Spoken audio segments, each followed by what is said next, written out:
everyone in the first talk of Annapurna. So today we will talk about a comparative study of subharmonic and plurisubharmonic functions. Over to you, Annapurna. Yeah, thank you, Ravi, for introducing, and thank you, Compass organizers, for giving this opportunity. It's an honor.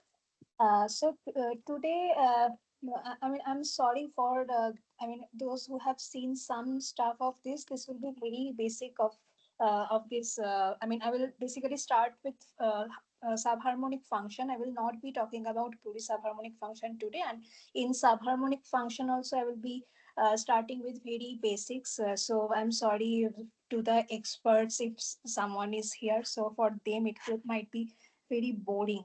So yeah, let me start. I have to share my screen, right?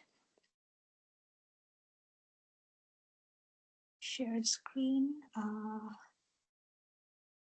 So there is some option showing share screen without audio. I think I have to opt for that. Anyone has any idea? No, you may try any of Yeah, them. yeah, yeah. Yeah, I think my screen is showing and my voice is still fine. There is no Also, issue or Yeah, we something, can. right? Yeah, we can hear right, you. right.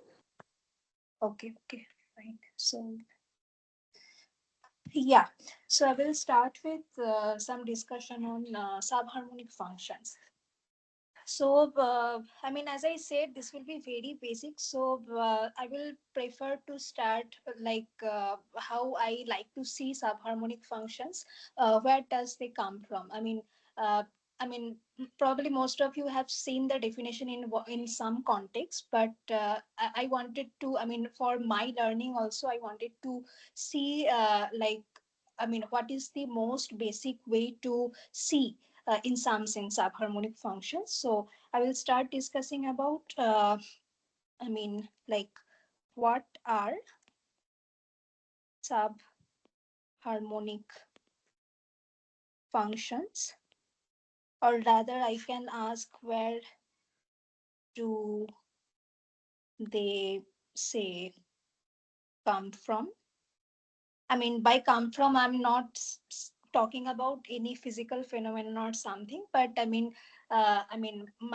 what I mean to say, are there any more natural geometric way that we can see how can we see these subharmonic functions? So, I'm saying I will try to draw very close connection of subharmonic functions with convex function. So I hope everyone has seen the definition of convex function. So just let me briefly recall what we known as convex function, and let's talk about how convex functions in one real variable. Okay, so. This is very vague. Don't. I'm not writing any definitions and all. I'm just trying to see where do these subharmonic functions are coming from. So I'm starting with any function which is defined on some real interval. So I is an say interval, and f is a convex function. Okay, so we know how a convex function looks like. So this is my real line. So suppose I have this interval. So convex function will look. Oh my God, this is not convex. This is very rough. Anyways, rough. It can be rough. Anyway, so yeah, I have to draw carefully. So I'm basically trying to draw a convex function. Okay, so convex. What's going on? Sorry.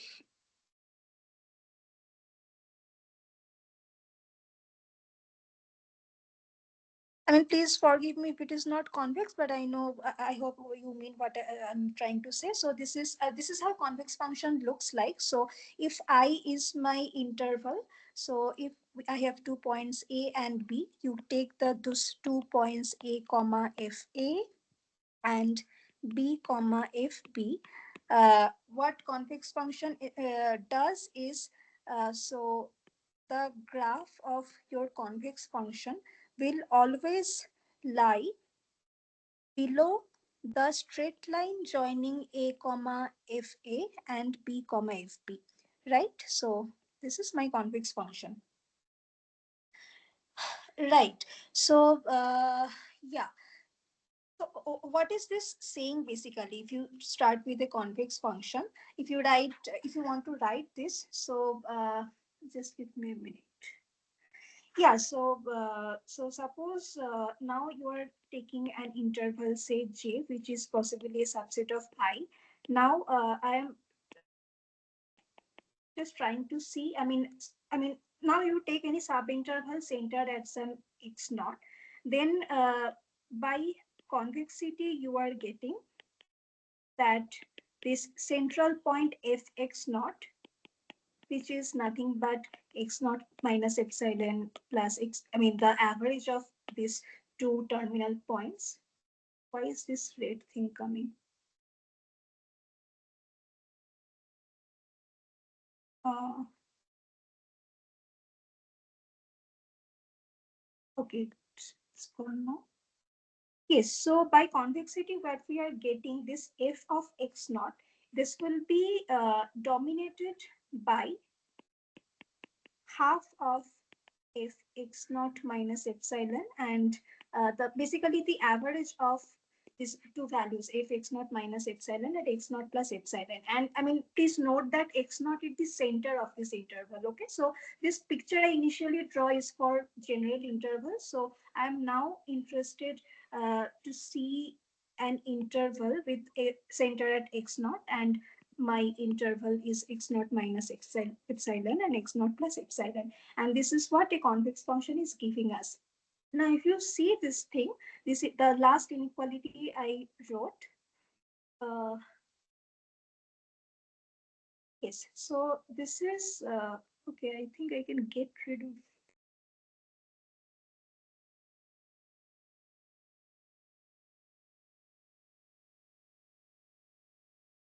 So you can see my screen. Can you, do you know how to get rid of this this block, or it's not possible? I think you can just shift it to any side outside the border. It will not come again. It's coming at, oh, Yeah. it's, yeah, thanks. Right. So what a convex function is, so if you see this point x naught, so this quantity is basically average of the two boundary points of my interval, right? X naught minus epsilon and x naught plus epsilon, and this right side is the average of these two quantities. If, I mean, you are evaluating your function f at these two boundary points, if x naught minus epsilon and x naught plus epsilon, right? So this is what a convex function is giving us. That means so that we are getting that f of x naught is dominated by the average of the values of f evaluated at, at my boundary, evaluated at the boundary points of my interval j. So this is my notation for boundary of j, which is nothing but x naught minus epsilon and x naught plus epsilon. Right. So so this inequality is just coming, I mean, very straightforward consequence of the definition of convexity. So the next you can do some real analysis and this. So a further consequence of convexity can also be deduced, which I'm now going to write.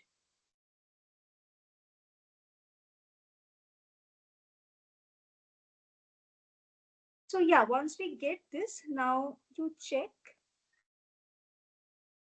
that fx naught is also dominated by this quantity. So I'm now taking the integral, okay? Integral over this interval x naught minus epsilon and x naught plus epsilon. I'm integrating over this interval and I'm simply taking the average. That's why I'm dividing by the length of this interval. Okay, so this is this you can check.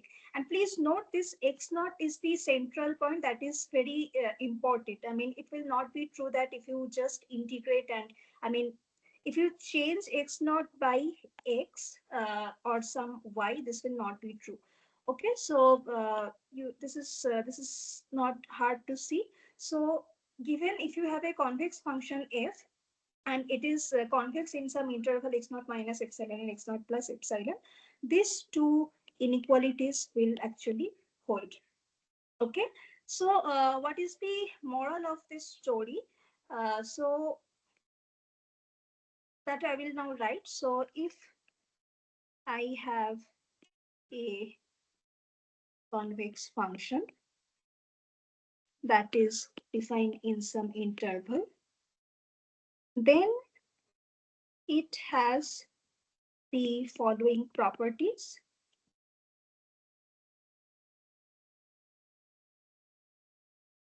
Number one, if you have some sub-interval which is centered at some point x naught containing in your domain of definition, then you have this inequality satisfied that f x naught is dominated by the average over the uh, these two boundary points.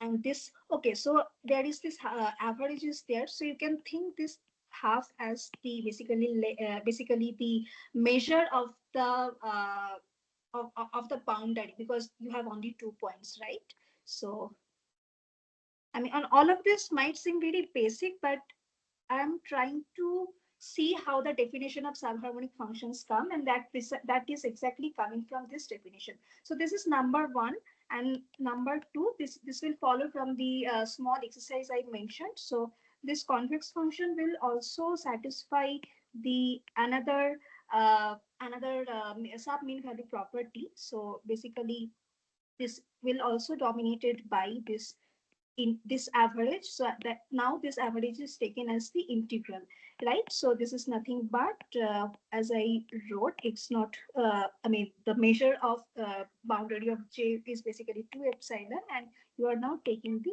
integral. So this average is kind of solid. So this was kind of a discrete average, this is kind of a solid or some continuous average, right? So these are the two property you just keep in mind. So so if you have a convex function, these two some kind of I mean the values are kind of dominated by different kind of averages. And number three, I also want you to observe.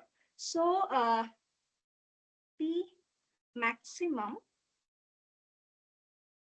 of f is always attained at the I mean one of the boundary points, because I mean you see, I mean if this is your j, I mean maximum has to be either here or here, right?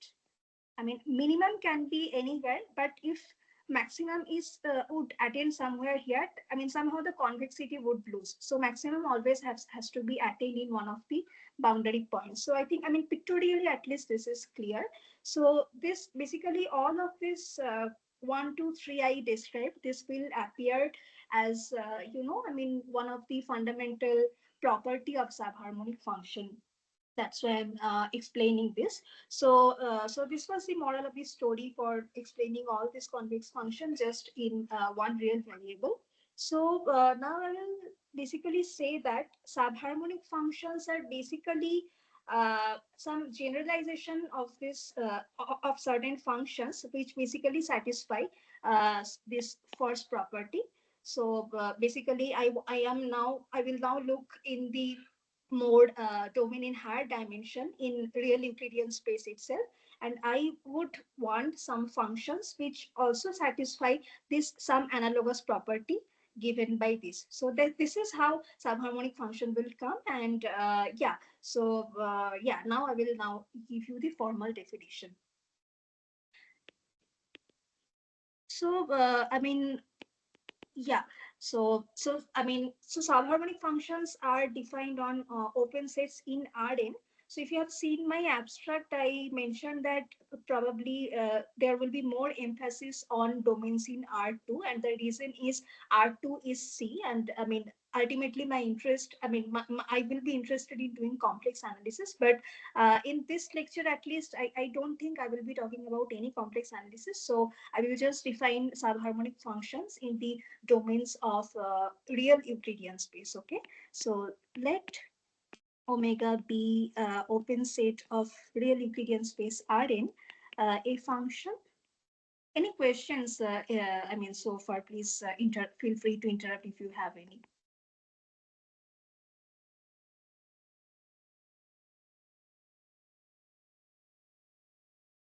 So I'm starting with a domain in Rn, a function defining your domain to this extended real value minus infinity comma infinity is called subharmonic if number one, u is upper semi-continuous. So usually convex functions, you can prove convex functions happen to be continuous, but here, for subharmonic functions, going forward, you will see we would need much more flexibility. So we want to allow functions which is beyond continuous function. We want to allow upper semi continuous function, and we also want to allow one of the infinities, namely minus infinity, because in many useful examples, this they are, you want to say some functions to be subharmonic, and you will see that, yeah, it's not possible to avoid the value minus infinity. So when we'll talk about examples, it will be more clear. But for, if it seems unnatural to you, please bear with me. So it is important to allow our values to take minus infinity. Okay, so I want to allow my function u to be upper semi-continuous.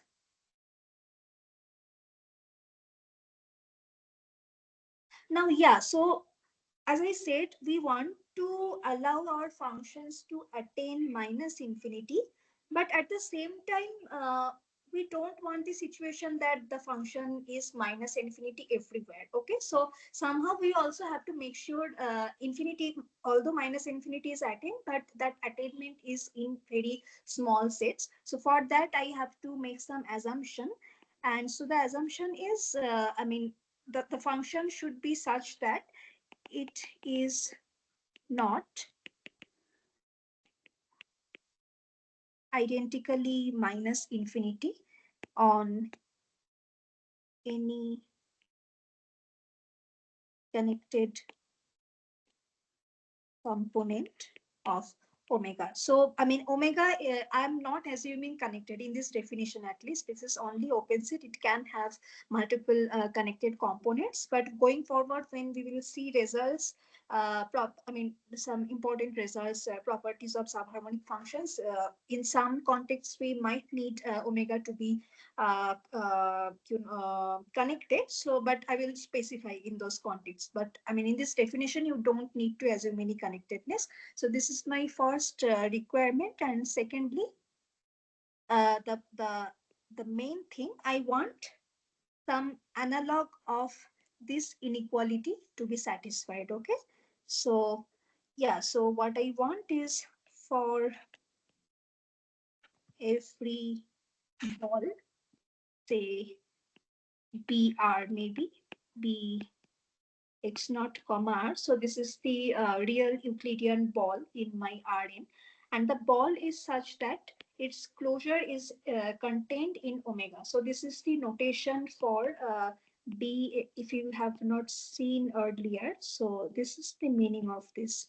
Okay, so I will be using these notations again and again. So for every possible ball with any possible center x naught, I want this I want that the value of u at x naught, this should be dominated by this average. So what average? I'm basically dividing the measure of this ball by its whatever relevant measure, and I'm taking the integral over the boundary of your ball, which is nothing but the sphere. So ux d sigma x. So as you can guess, this sigma is the say surface measure on, on spheres basically. So this is the exact analogy to what we saw for convex function in, say, just one variable, right? Yeah. So yeah, this is what my goal was to like. To this. This could be one way to visualize how this subharmonic functions coming. So just compare this with the property of convex function we already discussed. So yeah, this is a notation I want to fix. So throughout my lecture,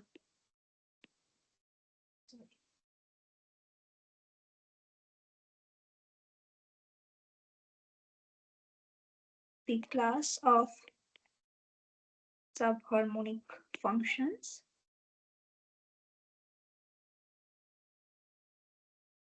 omega, this the notation will be subharmonic omega. All good. So yeah, just give me a minute.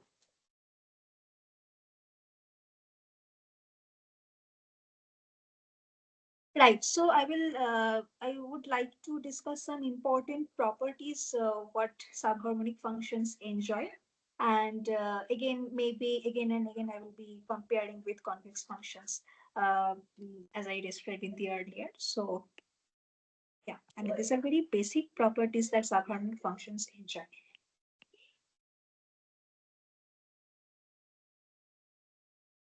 These are very important because any in the theory of what in whatever area these are used, these properties will come again and again. These are very fundamental properties that subharmonic functions have. Some basic properties. So this the first one I'm saying, this will be this I would say solid sub mean value property. So the way the definition of subharmonic functions is given some so okay so if you have not heard earlier, so this kind of inequalities are called sub mean value property. And so this in the definition it is not solid because the integration is taken in the on only the sphere, which is only the basically the boundary of our domains. The inside is not included, but I would like to include the inside also and take the average on the inside. That's why this solid is coming. So the property the result is like that. Um, So if I have a subharmonic function and some ball is compactly contained inside your domain, then you have this solid sub-mean value property. So here you will now divide your integral with the full measure of the ball, and you integrate over this ball itself. And this lambda will just be the usual Lebesgue measure on my ball, or rather on Rn. Right, so let's see. So in fact, I'm writing this as a property, but actually, I will not go into that, but this is actually an equivalent, if and only if condition to subharmonicity. You can simply define subharmonicity instead of the submean value property. Instead of this, you could just define like this and deduce this one, but I mean that I will not go into, but it's a fact. I mean, if you're interested, you can check. So these are basically equivalent. So how do you prove this? It's not hard to see. So what we do is just see the integral written over here. So this is the so-called solid integral. Now I have informations on only on the spheres, right? So this is my ball. I can think this ball as union of these small spheres, right? So you somehow have to infer the information what you have on these spheres. So a natural way to do this, that you just split this, you have some natural condition between the solid integral and the integral over these spheres, and the most natural way to do is to do this via polar coordinate. So that's what I will basically do now. So this is nothing but, so this will come using polar coordinate. Okay, so basically, let me write this way. Say double integral will come. So the first, I mean, for the first, you basically splitting your integral into various smaller spheres, and taking integral over these small spheres, and this t will basically vary from 0 to r. So this you getting is ux d sigma x.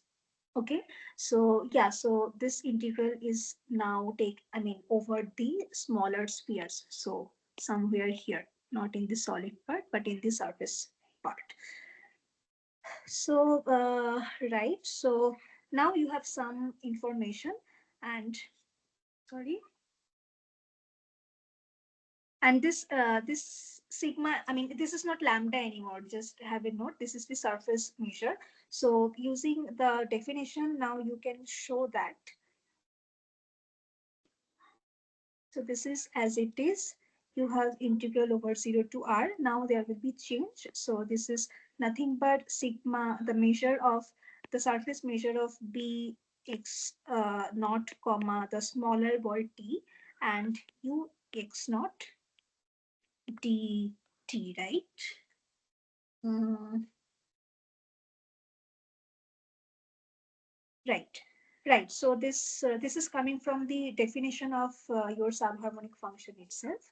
And so remember x naught was the center. So ux naught will come out, and you'll get is integral 0 to r sigma bx naught t dt divided by the Lebesgue measure of the solid ball.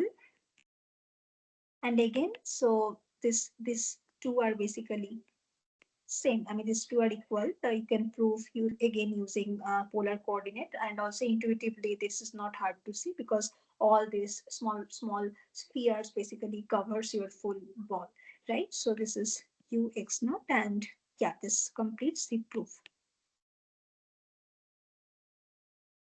So you have deduced some solid submean value property. And since from the beginning my emphasis is on convex function, I want you to, I just want you to compare this with that property 2. Yeah, I told. So basically I was taking integral of a convex function, and I said that you can reduce that this value fx naught is dominated by this integral. So again, this number Roman 2 is analogous to this solid sub mean value property. So maybe in my notes, I will write it in that.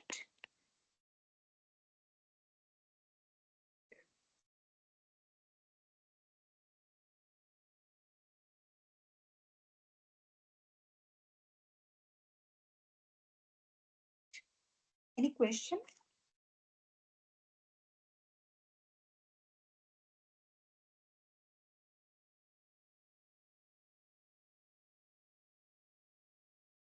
So second property, this is also, the most important property you could say, for this kind of study. So this is what you know as maximum principle. So, I mean, there could be various versions, various statements of maximum, what you know as maximum principle. So all you have to, I mean, in many way, I mean, if you see these statements, they kind of turn out to be equivalent, or I mean, some version basic essentially imply the other. So I will probably write one or two versions and give a sketch of these proofs. So, uh, yeah, yeah, let me write down these statements. So I will probably write two or three statements. So, I mean, I am starting with some subharmonic function. So, do I need connectedness? So no, for this version I'm going to write, I will not need connectedness. So omega is just open set. So the version I'm writing, if you admits a local maxima at some point inside omega, then u is basically constant in a neighborhood of that point is constant. I'm not saying it is identically constant because as I said, omega can be disconnected. So for instance, you can take omega as union of two balls. So in just one ball, it can be anything. So and suppose this small point A is in the other ball, so you will not be able to uh, deduce any information on the other ball. So this is purely a local statement I'm writing. So yeah, so all my claim is, if U admits a local maxima at some point A, then U is constant in a neighborhood of A. Okay, so do I want to give any label? No, I think right. So this is one. Let me write it as A. So this is the number A under maximum principle, because I will probably write one more version as well. Let me check this. So yeah, let me briefly prove this statement. Okay. So yeah, so my assumption is U admits a local maxima at some point. I want to show. So this is my omega, possibly disconnected. So at some point A, U attains some local maxima, right? So if U is constant, we have nothing to do. So suppose if U is not constant, we will get a contradiction. So if U is not constant and U is like in your statement, then you can basically find some x1 in omega, of course,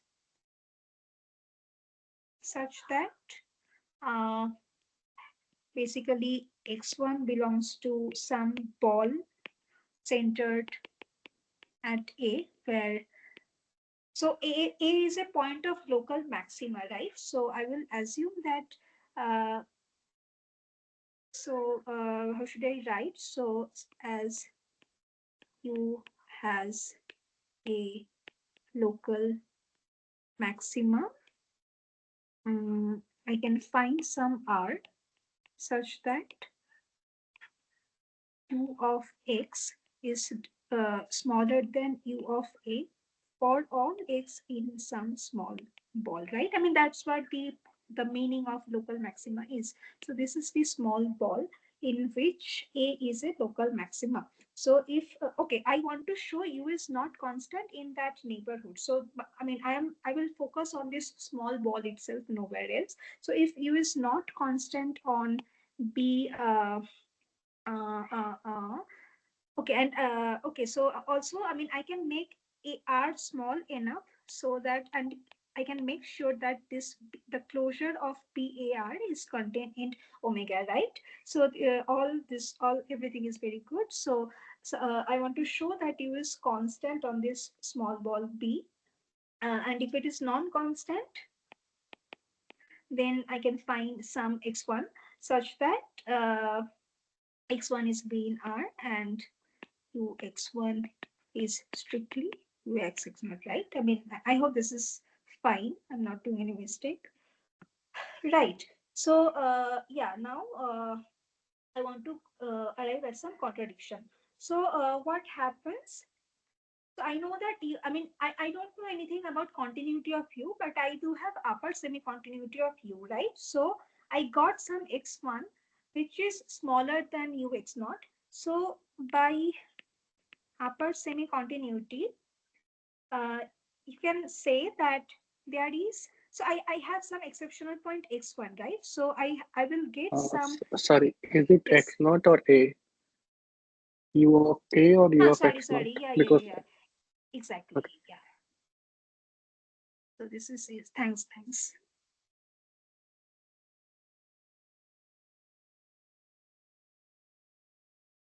So maybe I will do this A1.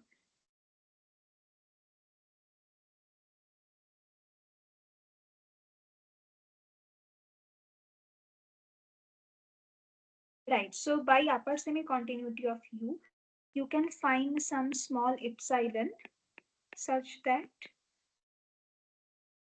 um, let me draw over here.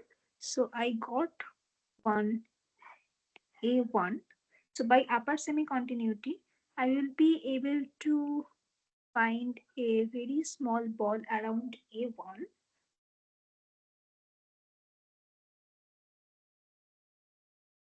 such that uh, such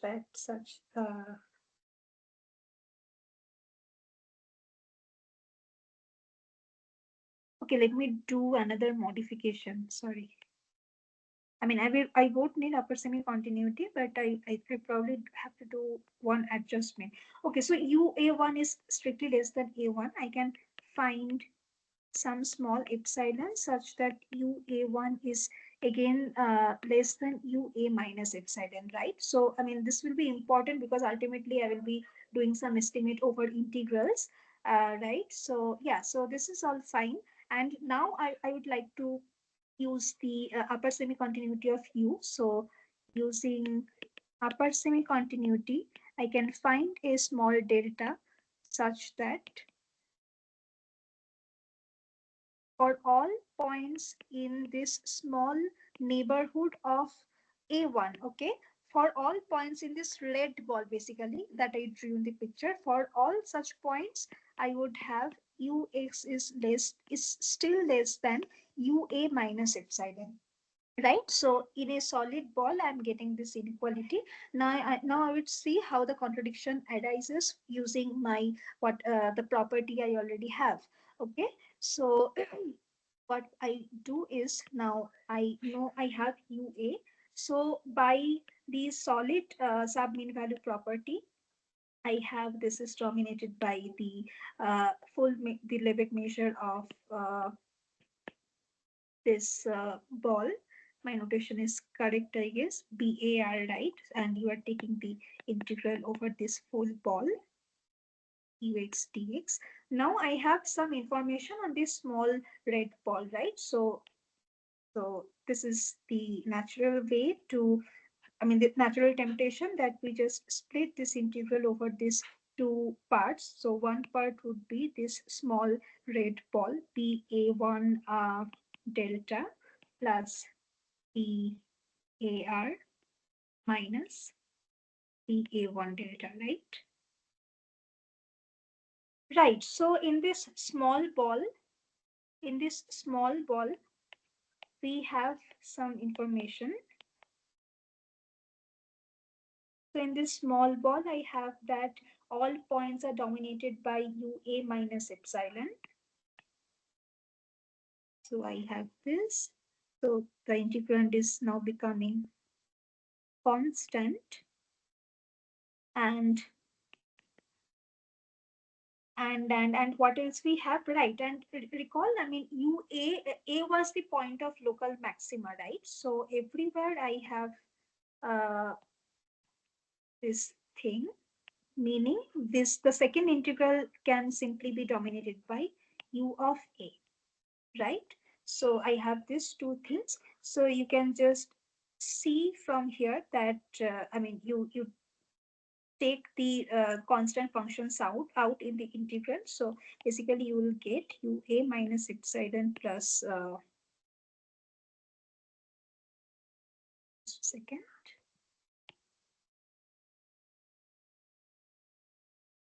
Yeah, since the first wait, what I'm doing? Yes, so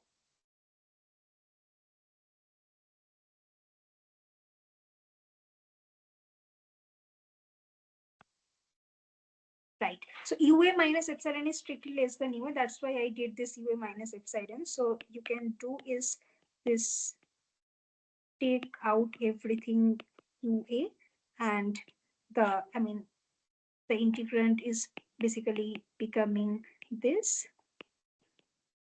which is nothing but UA. So you are basically getting UA is strictly less than UA, which is a contradiction. So yeah, so this proves the theorem. So yeah, this was one of the versions of maximum principle. So just let's stare at the statement for some moment if the proof I make confusing. So this was my statement. So and then I will also state and prove another formulation of maximum principle. So here we talked about basically more on local behavior of my function. So if so I have a subharmonic function, and if your subharmonic function has a local maxima at some point in your interior point, then it will follow that on, at least locally that function would be constant. And as I described, we cannot expect this state constant as a global function, because you might have different connected components. Right. So I will write down the next statement. Mm. Yeah, so yeah, that's why I kept telling about the connectedness. So in this statement, I would actually like to have omega to be connected. So let omega be a connected open set in Rn. I also want this bounded, and suppose I have a subharmonic function, then you can talk about something on the global behavior. So what I'm saying is, first basically, so see, you don't have any information about how this functions behaves on the boundary of omega, right? So you don't know whether the limit over the boundary of omega exists or not, but you can talk about limb soup, right? So basically you are taking limb soup of u at every boundary point. So limb soup y tends to zeta, where your limit is coming from inside. So if this is my domain, each zeta I am seeing this limb soup, and what I'm doing is, so if the limit exists, I could simply say this u of zeta, but we don't know, so you can only take this limb soup. And next I will do is, I'm taking the supremum over all these limb soups. Okay, so soup over all boundary points over del omega. So this is some number. We don't know this is a real number or infinity, but this is just number in the extended real line. And yeah, so this statement is talking something about the global behavior. So it is saying that this, anywhere your point x lies in, u of x will be dominated by this number for all x in omega. Okay, so I will very briefly sketch the proof. I don't have much time, I see. So what you do is, you you define some auxiliary function u of x. So as long as you are inside, you just take it as it is. And when you are at the boundary, this is I think not hard to expect. You just take that lim soup quantity. I mean, you are basically making sense of everything at every point in your boundary. So lim soup, y going to x, y is coming from the boundary. So this u tilde is is now defined on every boundary. It's basically an extension of your u, right? So this is defined on omega closure. Uh, so you can check that u tilde is upper semi-continuous on full omega closure. So the boundaries are now included. Okay, so actually, no, I will not make any comments. So basically, maybe next lecture I will talk. So there is something called upper regularization uh, subharmonic functions. So so this basically involves. I mean, that is one way to make bad functions to make it some upper semi-continuous function. So I will not talk about this right now, maybe next time. But I mean, if you're interested, you can keep this formula in mind, because that will appear later also. Okay, so yeah, so you basically have some upper semi-continuous extension to full of omega closure. Okay, so again, by properties of upper semi-continuous, you basically attains its maximum on omega closure. So here omega closure is in fact compact, okay, because I took in this particular statement omega to be bounded, also connected. So u tilde attains its maximum on omega tilde, say m be the maximum of u tilde over omega closure, right? So the point is to make, so how was it stated? Mm,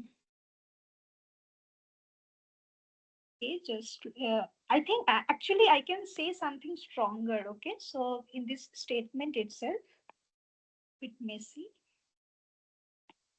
I mean, this is fine, but what I want to say is this attainment is not possible unless u is constant. So then either this happened, or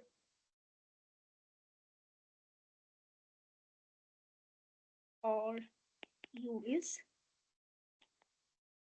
constant. Okay, so if u is constant, of course the equality will happen. But if u is non-constant, you have something to say globally that everything is strictly dominated by this quantity. And by the way, so the quantity in this right hand side, it could be infinity. But if it is infinity, you have nothing to prove. So you just assume this to be finite for the moment, and still we can proceed the proof. So yeah, so u attains its maximum on omega closure, right? So I will now see these. So this is also a very standard trick. Probably in other contexts you might have seen this. So I'm now taking this set A. So basically, set of all points where the maximum is attained, set of all points in the interior. So this A can be empty, this A can be non-empty. The goal, and again remember omega is connected, so the goal is to the I mean, what we will show is will show that is closed and open. Okay, then you will have some usual connected set argument. So showing that a closed is easy because it follows from, again, upper semi continuity. And showing open is also it will basically follow from the heart of the argument of the uh, last version of this maximum principle. Okay, so I will not repeat this. So this will, showing a is open, this will follow from the version of maximum principle I stated as given in A. So in my notes, I will write it more clearly, but so basically showing open means you take some, I mean, you have some point inside.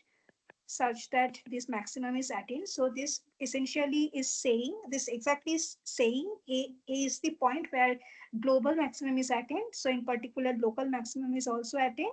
So by the version A, you would have that your function is constant locally near A, and that basically means a neighborhood of A is going inside A. That is making the set the point A as interior point, and that's how the proof will work. So yeah, so one can show that this set A is clopin.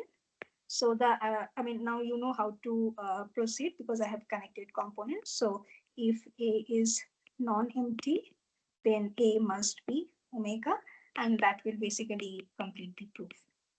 Okay, so I have now established two. Two more standard versions of statements of maximum principle. Yeah. So I think I have about 10 minutes, right? Yes. Okay. Yeah. Yes, Okay. So I will yes, Annapurna. brief. Huh? Huh. Okay. Okay. Yeah.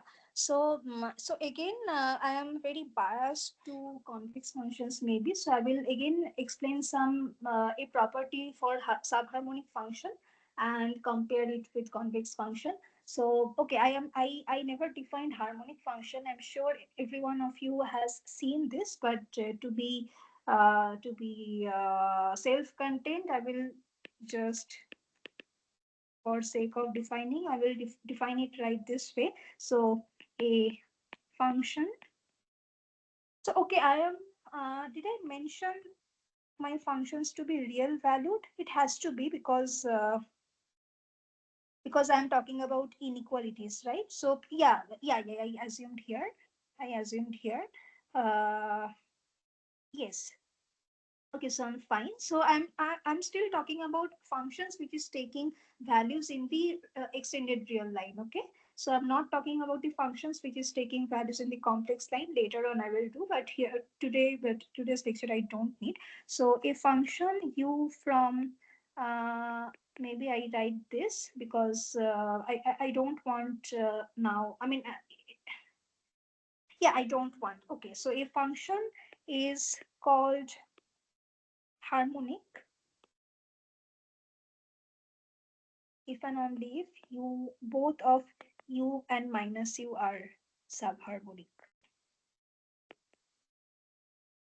So since I want both u and minus u to be harmonic, this extended real values will automatically be discarded. So the way I am in this lecture, I'm defining harmonic function is in terms of the, I'm saying basically that it satisfies both sub mean value property and some reversing of that sub mean value property. So it is a very easy exercise. You can check that basically the way I'm defining, I'm saying that a function is harmonic if it satisfies mean value, not sub mean value. It satisfies the mean value property over every possible bond. So let's go to the definition and remind ourselves. So yeah, so harmonic means, so here I will get equality for harmonic functions. Okay, so this is the way I'm defining. And so if by any chance you are worried, you might have seen the definition of harmonic function in terms of Laplacian and all. I mean, everything is equivalent. This is it. I mean, at some point it might take some effort, but everything is equivalent. So here I'm defining in terms of mean value property, and you can check all this. I mean, maybe later on I will talk about that. So yeah, I wanted this definition. Now I will talk about some last property of for today's lecture. So do I have some number 3? Yes. So what I am saying, so now I'm taking a bounded domain, maybe connected, be a connected domain in Rn, and suppose I have a subharmonic function And suppose I also have a uh, harmonic function. So I'm writing this as h omega, and I'm taking this somewhat nice. I mean, I also want harmonic function will automatically be continuous in the interior. Uh, I also want this harmonic function that in the boundary also it is continuous. Okay, so I'm taking like this. Then what property I want to describe is the following. Then if I mean if at every boundary point, if at every boundary point this harmonic function h, if it is bigger than the lim sup of my subharmonic function, okay, then this would imply that u is total, I mean everywhere is dominated by this harmonic function. Okay, so yeah, so the proof is not hard to see. Let me quickly sketch this. So what you have is you have only information on the boundary, and this the information is propagating inside. That this is what is happening here. Okay, and the proof is you simply define some auxiliary function vx by this, and from it's not hard to show that this lim sup px, just a second.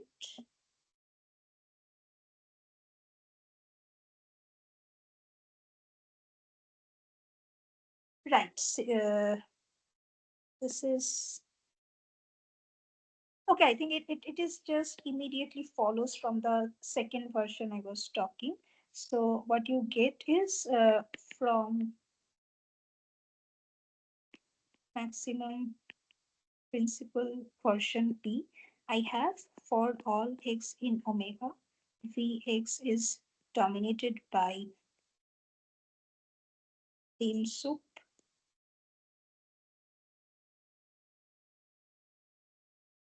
slim sup basically zeta going. Sorry, I want to use x.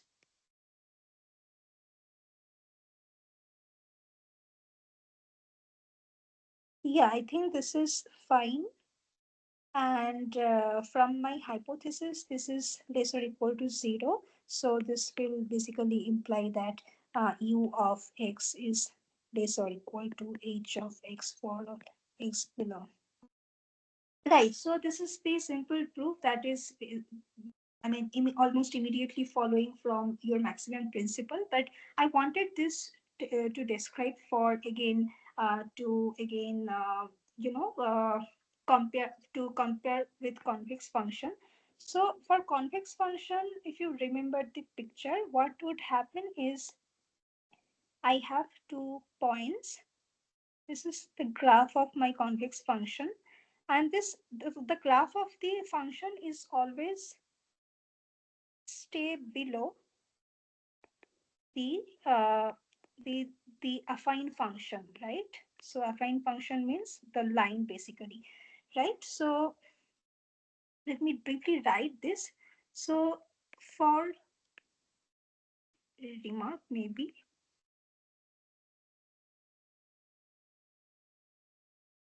so for convex function, uh, so basically for the information, the pen is not working. Second,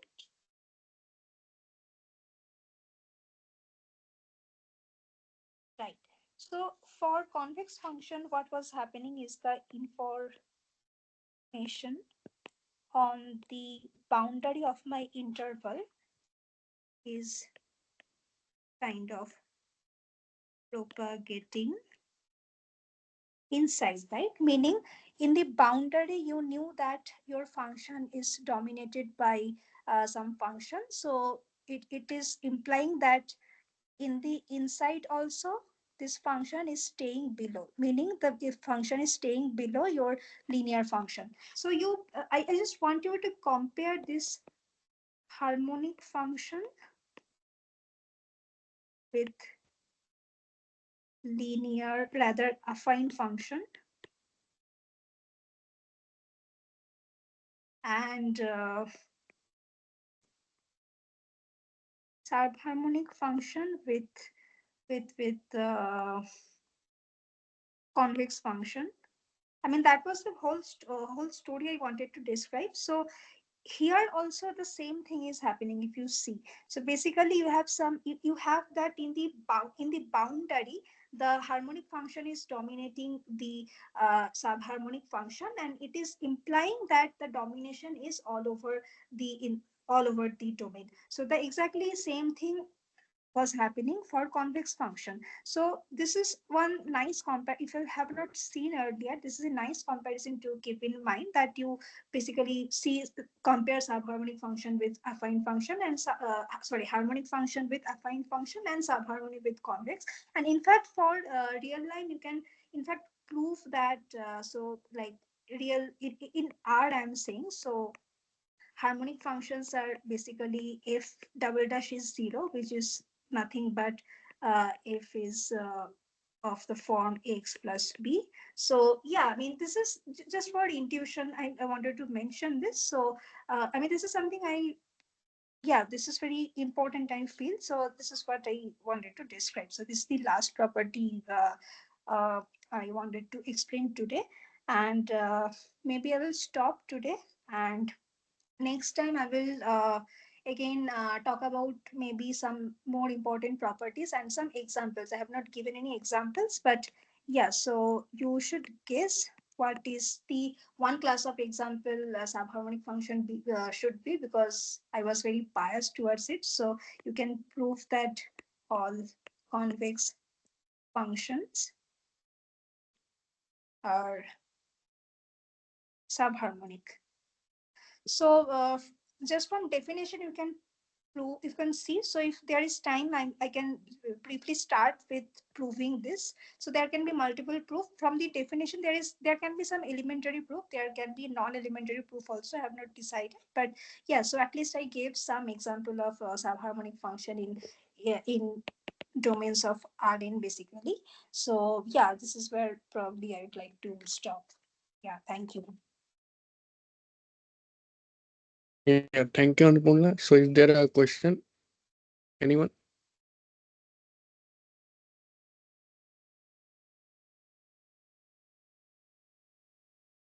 So I just Yeah. want to make a remark or question. Is there what the if you write the statement, this one, the this Which is one? the converse is also to write, means the if Which ux is less than h on a boundary, then ux is less than or equal to h on the interior, and this third one. If oh, you you take mean, any u, yeah. yeah, I'm saying Oh, you take are saying if fixed u, this happens, is it is use subharmonic? right? Yeah, yeah, this is also true, right? So this is Uh-huh. also one Yes, characterization of convex, sorry, subharmonic function. You can say these are actually equivalent. So you have to right, formulate it properly. That I think if your function has the property that given any harmonic function, this is satisfied, then you has to be then it is someone, subharmonic. Yeah, it should happen for all possible harmonic right, function, I think. Yeah, yeah, this is true. exactly. So I think it requires some effort to show, but yeah, this Yeah, part is at least pretty immediate from the maximum principle. Yeah, the converse is also true, right? okay, I see. Yeah. Okay, so I think there is a no question. So thank you, Okay, Annapurna, okay. for a nice Yeah, talk. thank